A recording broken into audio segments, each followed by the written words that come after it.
The Federation Benefit Calculator is a system that estimates the economical benefit of the Federation.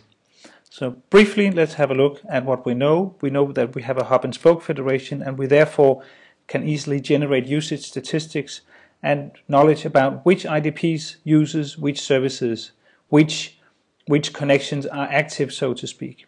If we go back to the system, we see that on the left-hand side we have services listed. On the right-hand side we have IDPs listed. Also the national EID infrastructure is on this list.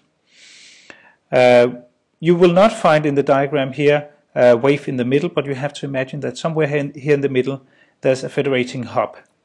Each service and each IDP has a number attached to it. That's the estimated integration cost for connecting to WAIF in the middle here.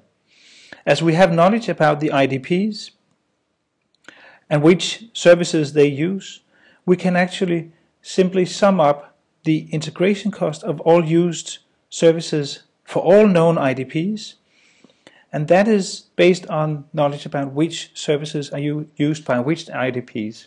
The total sum is the estimated integration cost for all IDPs to all services if WAIF was not there. So this is actually telling us what it would have costed to integrate to all these services if there was no WAIF in the middle here. The integration cost, the second number here, with WAIF is the total number of integrations and the sum of the expenses used for that integration work for connecting to WAIF in the middle, but only for those services which are used by an IDP and vice versa here. So the benefit in this calculation, the benefit of the federation here is 12 million Danish kroner. Now, you can argue that the IDPs would never integrate to this degree or spend that much money on integration work with services if it would be this expensive. And we completely agree with that assumption. This is definitely the limiting factor of the whole setup is the integration cost. So the federation, we claim, is actually just breaking down that or containing that cost or resulting in a economical benefit for all, which can now be calculated.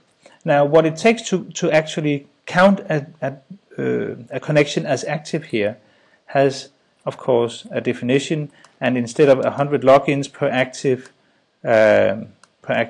connection, we can say we want to have only 10 users or something like that, and then of course the numbers change immediately. So this is done dynamically based on real-time usage statistics, and therefore day by day these numbers will change over time, but generally we can say that the economical benefit of the system only goes one way, which is up.